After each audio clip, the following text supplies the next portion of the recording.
Ladies and gentlemen, attention. This is not a drill, this is ANOW profile. Today's guest is a Finnish serial entrepreneur called Jyri Engeström. Welcome to ANOW profile.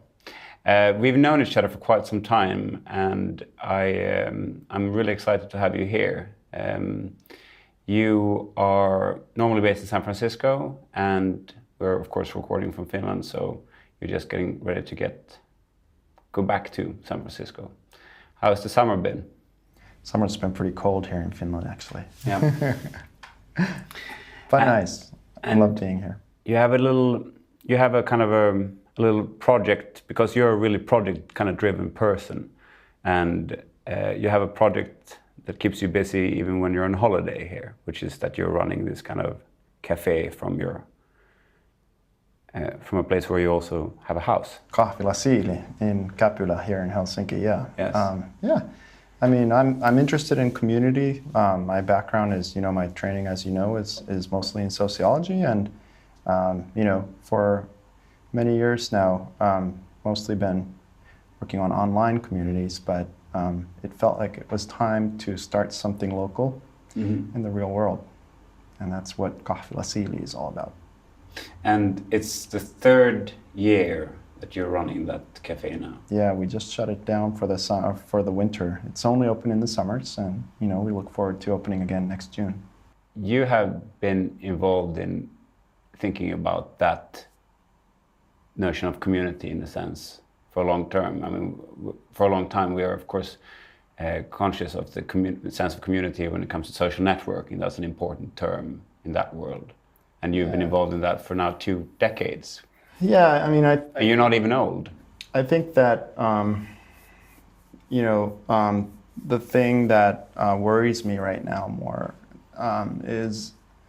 involves the, growing inequality. I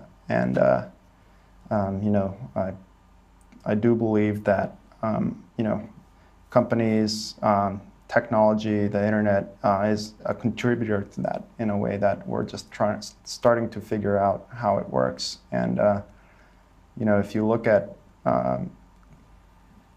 what role community plays in that, it's actually the kind of like the glue that keeps society together. And I feel like it's unraveling. I'm concerned about it because I don't feel our society will be fit to face the environmental and, fundamental survival challenges it is facing if it is torn apart. And that's really the fundamental reason why I think community is important, more so now than ever. When you say that community is about to be torn apart, would you mind expanding a bit on that? There's a wonderful graph that I think I shared with you last night about the way that the real income and earning power of I think that in that case the American middle class, but the same applies more broadly globally since the 1970s. Or up until the 1970s has been kind of growing in step with general productivity and basically a growth in global economy. But then as of the 1970s, what's happened is that the rich have started to get richer while the general populace no longer became wealthier at the same rate. And as a result, today, 40 years later, we have this situation where we have a very split society where few people own a lot, and that's disproportionate. And if you look at historically, there's a wonderful book by Jared Diamond called Collapse, which has this ominous name, which really is, ostensibly about these historical societies and their kind of mostly ecological catastrophes that wiped them out completely, like the ancient Maya or the Easter Islanders or the old Norse society in Greenland. But really, what the book is about, it's about communities. And basically, the conclusion that Jared Diamond reaches in the book is that it wasn't all societies that collapsed. There were plenty of cultures that actually did just fine and were able to survive through various kinds of, for instance, ecological problems. And for instance, in Greenland, while the Vikings, the Norse society that settled there, in the early part of the last millennium, what happened was that they were wiped out, whereas the Inuits, the Eskimos, are still living in Greenland today. And why was it that the Viking society wasn't able to sustain itself? Why did it collapse? Why are there no Norse today? Not a single one of those inhabitants of that culture survived, whereas the Inuit still live there. And interestingly, he points he looks at these churches that the Vikings built. They built these beautiful stone churches. They're actually stone churches, and they're actually some of the most fascinating and largest churches that you can find, even larger than in Norway, even though the population was just a fraction of the population of the Norse in Norway itself. And similarly, in Easter Island, everyone's familiar with the moai, the large stone heads that we see in pictures of Easter Island. And obviously we've been fascinated for, ever since they were discovered or rediscovered about the people who created them, because all the people have disappeared. And, Jared Diamond's thesis is that what you see in these societies that have disappeared is a misallocation of resources due to a very hierarchically split society where you have a few small elite who has disproportionate power economically and socially, and ends up engaged in these projects that consume huge amounts of resources that aren't related in any way to the long-term survival of the culture as a whole, such as those heads on Easter Island that consumed incredible amounts of just, for instance, just wood to be moved and built, and manpower. And similarly, these churches built by the Vikings in Norway. And so, whereas the societies that tend to survive longer are the ones that are more equal, where you have community that's able to organize itself and anticipate long-term survival. And now if we look at our society today, I think that it's arguable that there are things that a large number of people are involved in that, for instance, on the internet, that are comparable really to digital versions of the Easter Island heads. I see. Okay. That are disassociated from an interest in actually contributing to our long-term survival as a culture as a whole. I see. A distinction that was often made, a historical distinction that I think has been slightly frowned upon recently in history, is the distinction between civilization and culture. So, for example, the Vikings would have been described as a culture, whereas the Roman Empire a civilization. And some of the characteristics of a civilization would be that you have a long-term plan for a 1,000-year plan or several hundreds of years, rather than for lack of a better, less popular word, sustainable kind of orientation. Is that comparable to what you have in mind here? Well, I think in the sense that I think culture, famously is anything that you can't sociologically measure. Okay, yes, but sociologists are very keen on talking about culture too. Sure, I think that Tim O'Reilly, who's a writer and a publisher, runs has been running conferences, was a kind of like a pundit in the Silicon Valley scene. Has he said it, I think, about slightly more than a pundit, perhaps 7 or 8 years ago. Sure, he's a wise man, actually. I believe so. He said, "Do something that matters," and I think that's a criticism to Silicon Valley and the startup culture for not focusing its efforts on the things that really make a difference from the perspective of our long-term survival as a collective. And I agree with Tim.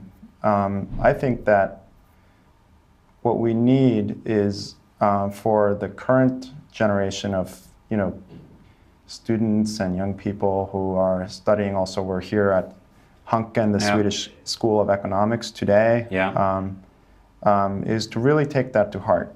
And I worry that we've been ever since the rise of this current kind of crop of internet platforms, like social platforms like Facebook or Twitter or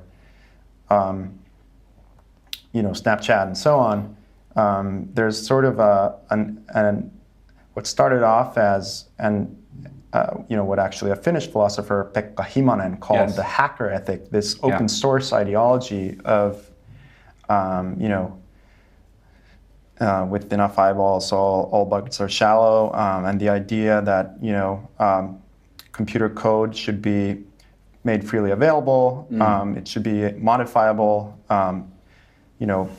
Different forms of copyright should apply to it. Things like the Creative Commons framework that allows people to share their intellectual property more freely. Which I think arguably is aligned with this notion of a kind of a more equal, a more level platform from which to go forward. And I think that's been replaced by a kind of like a startup ethic. At some point, maybe about 10 years ago, maybe around 2007, the hacker ethic became, it went out of fashion. And instead, what Sorry, when did you write the hacker ethic? I think Himanen probably wrote it around 2000-ish, I want to say. I'd have to look it up. But, and ever since then, what it got replaced by was kind of like a cult of the entrepreneur, or, the boy king, the young white guy in a hoodie, who's a billionaire before he has graduated from school. Absolutely. And right now, what we have is, like for the last decade or so, we've had a cohort of young people growing up, around, those values.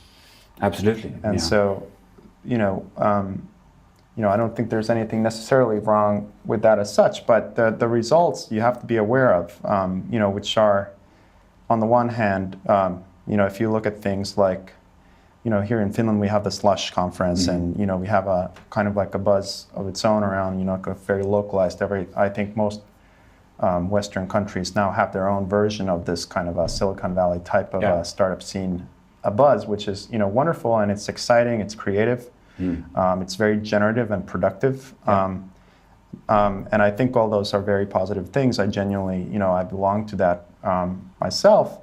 But if you step outside of it for a while, you realize that it's also, leaving a lot of people who feel excluded. It's creating a kind of, I think the risk is that what it's actually doing is it's promoting this kind of a divided society, where you have a small group of the elite who are the ones who have things, and then a very large part of the population who really don't have that kind of access. And if you look at the United States particularly, you can see this trend in, this decrease in social mobility. You can even see it in things like an increase in rates of depression, associated with more use of social media. Rates of depression as a psychological category. Yeah. Yeah. Among teenagers particularly. In Palo Alto, where my kids go to school, there's an epidemic of teenage suicides, well documented, the Palo Alto suicides, which is, it's startling, and I think it speaks of that there's not everything's actually going well, and I tend to tie it to Tim O'Reilly's point about doing something that matters, where I think that it's resulting in we're kind of living increasingly in a culture that's very focused on self-promotion, self-marketing, and these ideas about aspiring to be, one of these boy kings. It's also very gendered. It's a very masculine ideal of entrepreneurship. That's an interesting notion. I hadn't. You mentioned it, but I hadn't come across it before. Is it an established term? Has someone come up with the term "boy king"? It's your own phrasing of it. Yeah, I mean, it's probably Katarina, my partner, who would be the. You can generally ascribe things to her, and it's correct. So. Whenever I don't know, I can just do that. But that's, may I interject? Sure. Because to some extent what you're describing now is the outcome of something that you were part of, that you were very excited about and fascinated of bringing into existence. I think that you mentioned to me that you were in the mid-90s, you were literally recruited from the street into the first kind of, just before the first .com craze, 96, 97, something like that. You started working for a company called, please remind me of the name. The first company I worked for was called To The Point. Yeah. I joined them a little earlier than that. I think it was around 94. But you were. I mean, correct me if I'm wrong, but you seem to have been one of the few people, at least from the Nordics, but generally perhaps also who started realizing what could be done at the back of the first .com kind of economy in the decade from 2000. What you were really excited about, the kind of what came to be known as social networking and new media? Well, I think that why were you so driven towards that then? Because that was a social interest or community interest, wasn't it? In the late 90s, I was a student, and I went to study in a French-speaking university in Montreal, and I studied with a Professor James R. Taylor, who founded the communication department there. And Jim Taylor was an early force in the development of television in Canada. Canada has one of the, along with the BBC in Britain, the CBC, the Canadian Broadcasting Company, is it's a very high quality, renowned, broadcaster. And interestingly, I once asked Jim, how come you ended up working in television, given how bad TV really is, arguably. All the things that are wrong about television, why TV? And he said, look, in the early 50s, we thought television would bring about global democracy because it was an immediate way of communication that would enable all these wonderful things, coming out of the Second World War, that the world would never go to war again because people would be able to understand each other and communicate. That it was this incredible promise that this generation of the real kind of innovators who came up with many of the, formats and ways of doing television that we now take for granted were originated around that time, when TV was brand new. And that, over the next couple decades, many of, Jim Taylor included, became quite disillusioned with, they kind of became the victims of their own success. As television, became prevalent and ubiquitous, and masses of millions and millions of people began to watch television many hours every single day. Right. The type of programming changed, and the original promise of TV as this incredible platform that would, educate people, would create this new society where every individual was learned, cultured, multilingual, and just kind of a TV as a cultivation world. process, basically. Yes, it became its own spitting image. It turned into a society, that critics like everyone from Marshall McLuhan to, George Orwell to, many others, found pretty much the, it became the symbol of social dystopia. And something similar has happened to the internet over the last 10, 15 years.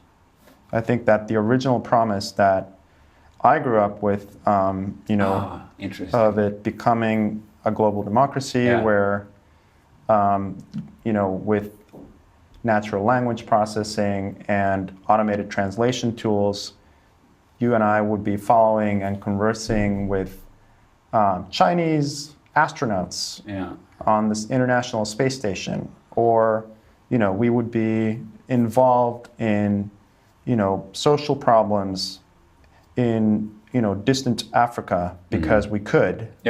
If there was something around the world that a powerless person felt was wrong, with just typing in 140 characters into their mobile phones, they could broadcast it to globally, to millions of people, and draw attention to things that have become transparent. It would become impossible for,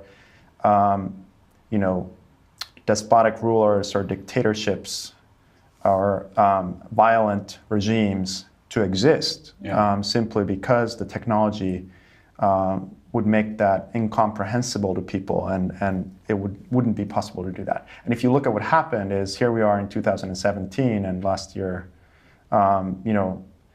what happened was the President of the United States, is a fascist. Donald Trump is a fascist. Who would have imagined that 10 years ago? So this shift from a hacker ethic to startup ethic, isn't it just a question of injecting money into it? It's the capitalization of the kind of early hacker-based, community-orientated spirit where you saw all sorts of simple examples there, I suppose, were like Pirate Bay. For a short period of time, they disrupted the music industry until the music industry got on their feet and recapitalized itself with a new business model. So, isn't that simply isn't just the internet became capitalistic in a sense? Is that the short kind of explanation?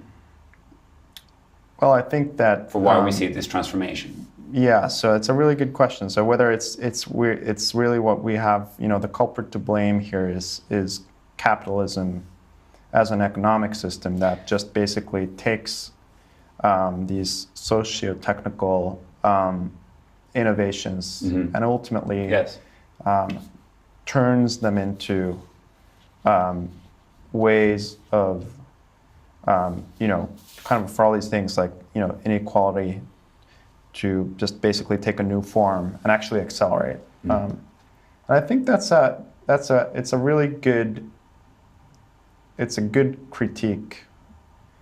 If you look at things over time, you read a book like, I don't know, Steven Pinker's Better Agents of Our Nature. Okay. The argument Pinker makes is things are actually getting better. Progress has hiccups along the way. It's not linear.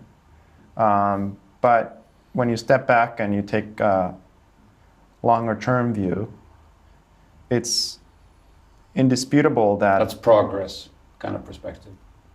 Right. So the world is less violent. Less people die by the hand of another person than 100 years ago, 200 years ago, 500 years ago. The earliest human skeletons found are basically all murder victims. There was an incredible amount of killing relative to today, relatively speaking, 1,000 years ago. So there's an argument there that we're going towards world peace, we're going towards general prosperity, but it's taking this kind of a winding path, which I think that would be the counter argument, and that capitalism actually has been increasing that the rate of that change in the last 150 years or so. I don't know. I'm kind of split myself. I think that with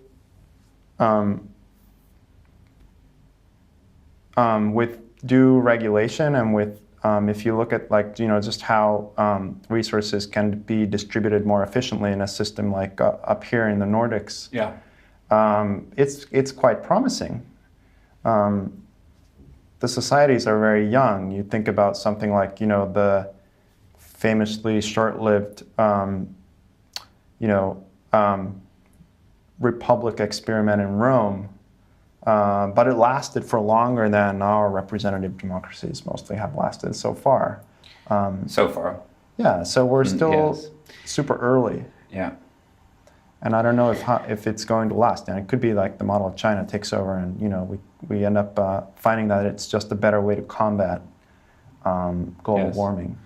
But still the West and the US and California, and perhaps particularly if there's one city in California, San Francisco / Silicon Valley, if there's one place that is seen to hold the imagination to which you should aspire, it's that place. And the question is then, when will, if ever, that the grip over that kind of image of being the innovator, the West being the innovator, when will that be realized to not be the case, or to be because it's a question of ideas, really. It's the symbolism of it, which is why we still have Chinese people who come to the West to study at prestigious universities in the UK and in America. It's a symbolic kind of gesture. Yeah, I had the opportunity to listen to or have a conversation with a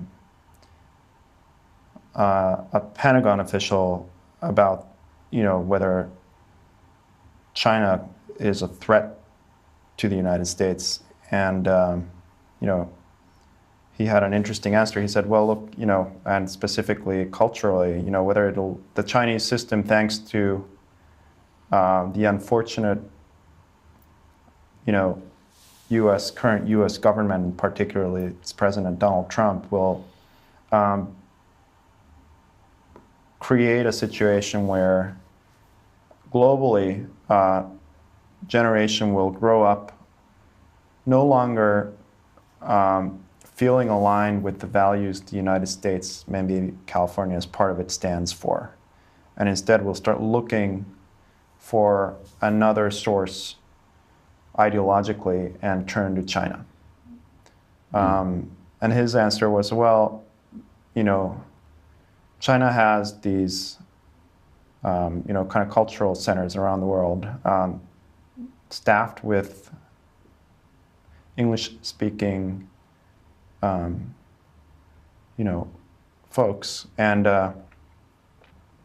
but there isn't a lot of activity when you go there. There isn't still a lot of, people attracted to the Chinese system. That they haven't become places where the youth gather in Western countries, and that suggests that it's going to happen. It hasn't started happening yet.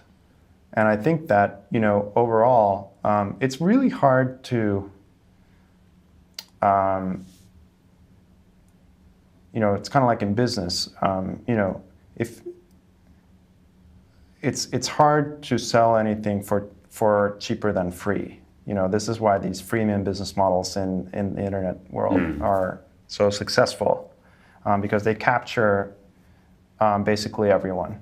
And maybe, flipping that word free around, it's difficult to come up with a better system than freedom. And so that's kind of what and there's a word for it, the California ideology from the 70s, which is not familiar with the California ideology, which became infused into computer technology early on in places like Apple. The Long Now Foundation, founded by Stuart Brand, probably being the Long Now, kind of like the key place, the Long Now Foundation, and Stuart Brand, who kind of are the torchbearer of this, and kind of like the original, the original hippies in a way, the hippie geeks. Right. And that's really the source, I think, of the power of this attraction that Silicon Valley has. That is, if it were just about money, if it were just about technical innovation, it wouldn't capture our minds and our hearts that way. And perhaps what's, But you mean the counterculture movement? Sure, yeah, I think, arguably it may not be that counter anymore. No, but what was called it once, that's a key turning point, 68. Yeah, the beats before that, I think that it was, 68 obviously was a turning point in many ways. Yes. But it had deeper roots. Yes. And so, and in some way we're now, what came to fruition was this kind of an unexpected instantiation of it in the technology that was created in Silicon Valley. But what I wonder is if what's happening now is that we're starting to see in just the recent, few months, a major counter-reaction to that, which is that, in fact, what's been going on in these big companies like Uber or even Google is that they are discriminatory against women. They are, using our personal information in ways that aren't respectful of our privacy.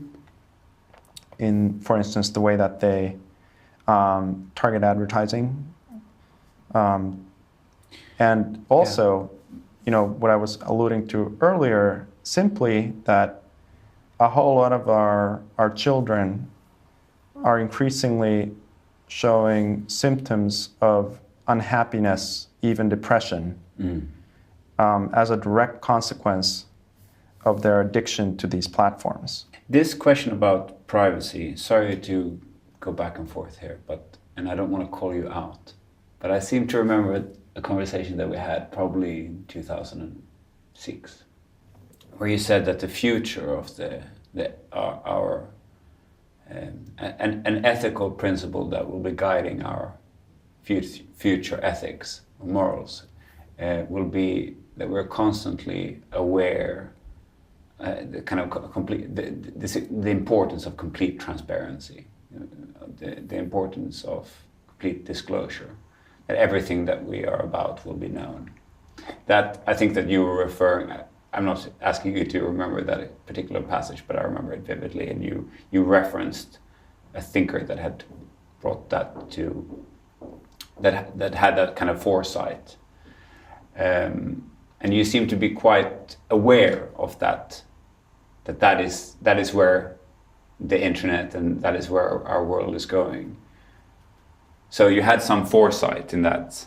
You had some sort of prescience already then. So when I started asking you about questions about, what dreams did you dream 10, 15 years ago when you started embarking on what might kind of social networking be about, you were already then aware of such issues about privacy. Did you have a different view on this now? I mean, could you have foreseen the kind of privacy issues that you now see with target ads and the use of personal information in a capitalistic sense? I think so. I think those were pretty easy to predict. I think the more difficult thing to predict was actually, this idea of kind of a virtual panopticon, right? Is so well articulated by George Orwell in 1984. It's a classic dystopian view of someone, the big brother, watching us over our shoulder. That's really what I think a lot of this often harks back to. Now, however, there's a much more interesting and I think more relevant, cultural critic, Aldous Huxley, Brave New World, who's whereas, and this is something that whereas Orwell was worried about a society where we're under constant surveillance. By powerful people, the more powerful people. Huxley kind of turned it around, and I think his dystopian vision is actually much more accurate to what we've got today, which was a society where, Orwell was fearful of a society where there was restricted access to information, whereas Huxley was fearful of a society where there's unlimited access to information, where and what happens as a result is you end up with a trivial culture where there's an overflow of information, and it becomes impossible to determine what's right and what's wrong, somewhat paradoxically. Yes. And you end up with, and you look at what's going on in the media today, and it's all about fake news, and it's about politicians, particularly in the US under Trump, getting away with a consistent, counterfactual non-truths in a way that starts to look like what was happening in, the Third Reich, for instance, when the Nazis rose to power. Except this time, I think what's going on is it's a different version. It's a technology, it's a social media version of that, which is that we're just inundated with information, and it somehow we've become desensitized to this idea of fact-checking, where it feels like it no longer matters. Yes. And it's incredible. It's really a Huxleyan dystopia that we're living in right now. That's a very nice distinction, those two, or Huxley. Perhaps it could be interesting to think about, well, what's the solution then? What do you do with this Huxleyan reality? that we're living in with information overload, or the inability to borrow kind of rational decision making kind of theory. I think worrisomely what presents itself as an alternative then is something like the Chinese regime, which provides stability. That's what I wonder about actually is whether that's and if you look at what's classically happened, even in if we go back to the final days of the Roman Republic, you had a situation where things were extremely unstable. Yes. You had a similar constant disinformation and misinformation campaigns from the warring. Basically, you had Rome had slid into civil war, and out of that, a strong man emerged, providing stability, providing safety, providing security, someone a future that people could believe in, and Augustus became emperor, and I remember there's reading somewhere about his adoptive son Tiberius, who was kind of a hothead, a violent character, and Augustus instructing Tiberius to cool off and not become upset if he hears Augustus's name, basically being offended by the public, and just let it happen. I think what happened in Rome was that you had a rule. You had this guy step into power who, and it wasn't just Augustus. It was actually Livia, his wife, who he was co-ruling with, who arguably was at least as capable as Augustus himself. Who were exceptionally great at governance, and who were, in fact, able to restore stability to Rome and prosperity to Rome over many decades. And as a result of that, the Romans became happy with this idea of having an emperor, basically a single ruler, a despot. And as a result, the Republic was never restored. Even though there was a succession of, everyone from Tiberius himself to, Caligula to Nero, one worse than the other, these awful, awful rulers. You had Claudius. Claudius was an exception, that's true. Yeah. But his rule was pretty short-lived. And then you had four, yes, but I think the main point of that book that was written about him was that he was clever enough to survive into quite a late age. Are you referring to I, Claudius? Yes, there was a book. Yeah, it's a great book. So pretty good. So looking now at what's going on in But we need an Emperor Augustus now. Is this what you're referred to Augustus actually as and it was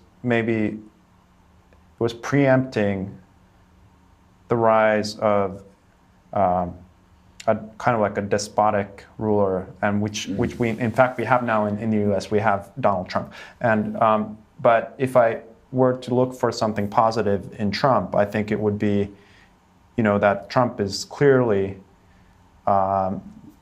incapable of good governance, and so perhaps what's been going on is that the intellectual class in the United States has actually, let's say, people who tend to vote Democrat, also the moderate Republicans, who have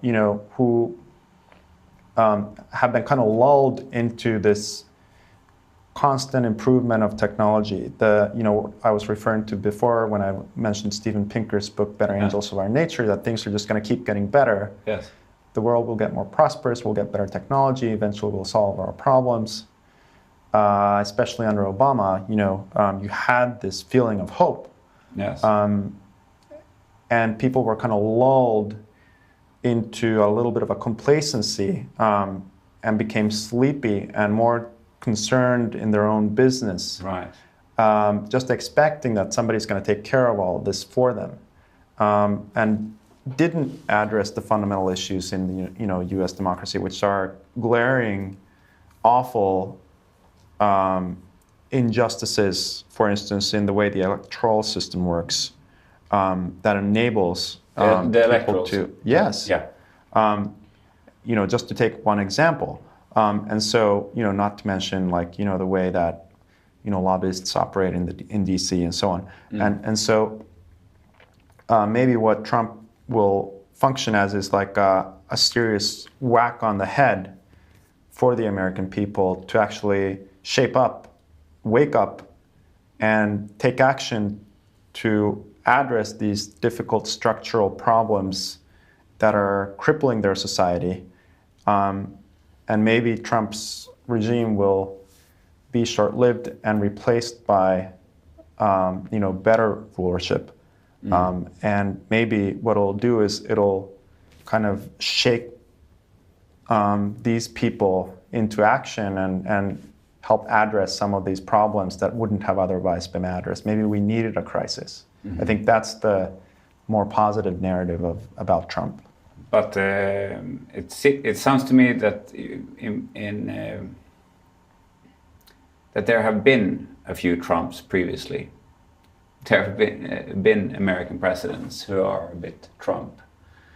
Nixon, for example. We shouldn't forget that Nixon was under immense pressure and was ridiculed and deeply questioned. And of course, he was also publicly disgraced. And perhaps he was broken at that point, personally. I wonder actually if Donald Trump could be broken personally. He is a very skilled. He's a bit like Eric Cartman. He's like the world's Eric Cartman. And what's Eric Cartman? He's a very talented school bully. And I think that Donald Trump is kind of a world bully. But it's difficult to be a bully. Sustain bully. What's the bullyhood? Being able to sustain being the bully, it takes a bit of skill, actually. It's a difficult position to be in. And he's talented in that regard, if you analyze it. Yeah, well, I think so. I wonder if he will break personally, like Nixon did, kind of in front of the cameras and so on. Who knows? Who knows? But I do think that historically, the reigns of these types of rulers, in the long run, have tended to be pretty short. So, in your kind of use of the historic example of Augustus, how does that translate into the current regime? Do you think that? Would you say that? What's Trump's relationship to Augustus then? Well, I think what I was trying to say I was just trying to explain it here, which was I would be more worried if we had a ruler who was capable of good governance and also aiming for basically totalitarian regime. Mm-hmm. I think Trump is definitely aiming for some form of despotic governance, but incapable of good governance. And so I'm less worried in that sense. Okay, yeah. And it might even be a fruitful way of bringing about some kind of positive change. Consciousness around the importance of governance. Exactly, okay. Yeah. It's no doubt that you, if I can concentrate on you again, are an intellectual. I mean, you come from a very intellectual family. You were trained at quite an early age in sociology, and you undertook serious studies at even a doctoral level. But you're not exactly an intellectual snob. I mean, you reference Marx as gladly as you reference Malcolm Gladwell, for example. and you seem to be actually interested in ideas, not in order to shine academically with an academic institution, but simply purely for a kind of a pursuit of truth. Am I right about that? I hope so. But that combination of being kind of a sociologically trained intellectual and being a tech entrepreneur is a I've never seen it before. That is quite a rare combination. How do you explain it? How do you explain that you came from that kind of sociological background and, you know, along with quite a few people actually from Finland became interested in tech entrepreneurship, which traditionally is engineering driven? I think precisely because of the promise of a better world.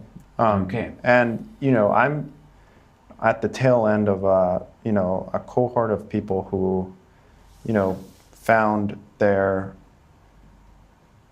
preferred, domain of expression in startups and, you know, social platforms. You know, people like Scott Heiferman, the founder of and CEO of Meetup.com.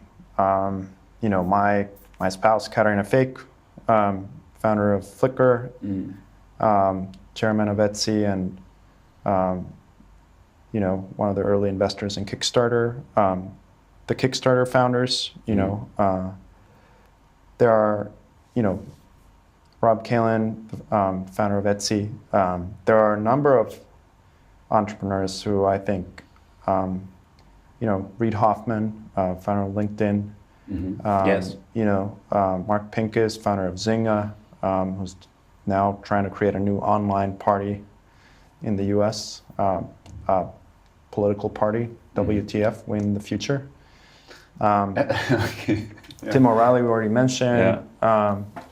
Jen Palka, the former, you know, deputy CTO of the U.S. under Obama, founder of Code for America. There's a number of people who have, I think, are far more distinguished and have done, you know, much more interesting things than I have, and who I really respect in this domain. So I kind of feel like, you know, maybe we should appreciate them more.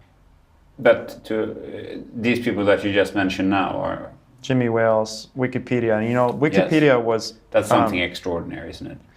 Yeah, and I mean, I'm you know, naming names, name dropping, but it's you know, obviously these are the, you know, the spearheads that, you know, represent, you know, huge numbers of people, you know, in every way, you know, intellectually and otherwise, as competent, if not more, who've, you know, participated in the creation of these. I mean, one of the things about social media is that, you know, there was a time when it was called online community, like Katarina likes to say, and, you know, what happened was that, you know, as a result of it being turned into something that you can sell, you really can't buy community, but what you can do is you can buy a piece of media, and it became, you know, the moniker, the name got changed from online community into social media, which is, you know, something that you can actually sell.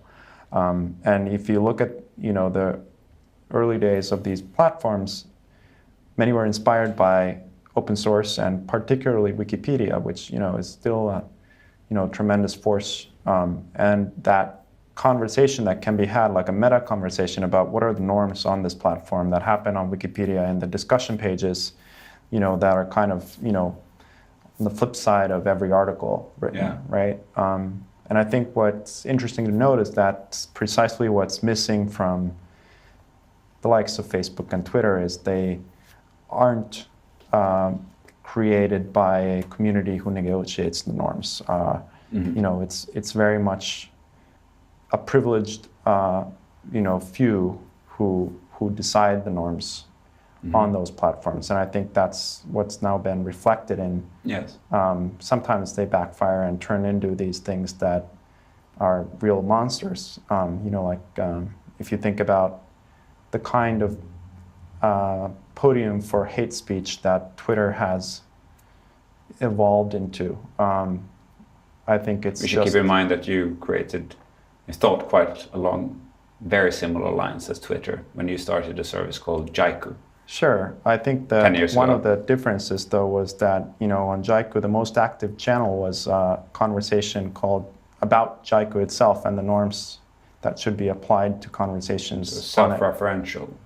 And, sure, there was always conversation, and many of the innovations in Twitter, for instance, I don't know, like @replies or the hashtag, famously, invented or suggested by Chris Messina and so on. These were user-generated ideas that then turned into parts of the system. But, I think what I would love to see is a generation of systems that the current new crop of, entrepreneurial people create that incorporate that kind of governance,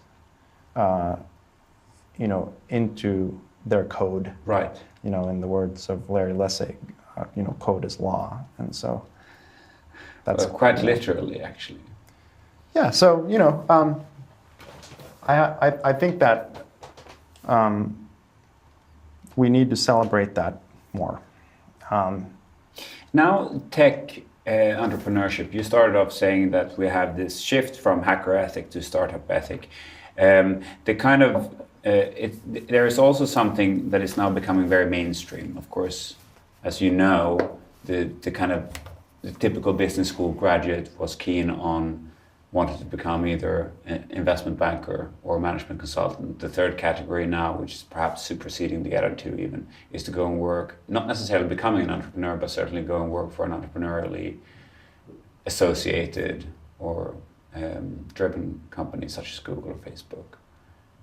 That's a dream dreamt in schools like this, like Hanken or Warwick Business School or Lancaster. So that says something about the nature of the type of activity that startup culture will involve, right? Because it's a maturing kind of type of market, and very you keep hearing the same type of pitches. This very standardized type of way of thinking, even about how to start a company, unlike, for example, only 10 years ago. Yeah, I think if you're, I agree. I think that, thanks to things like, Y Combinator and the general, prevalence of, a certain format for creating a company, it's become kind of, it's kind of prefab, and more cookie cutter. And, that's, I think, coming back to Tim O'Reilly's post, work on stuff that matters. Yes. I don't have a problem with that if it results in innovations that arguably contribute to our long-term sustainability. I'm not sure that's quite the way this whole machine is tuned right now. So I'm eager to see some minor adjustments being made. Excellent. Shall we call it quits? Thanks so much for a very interesting conversation.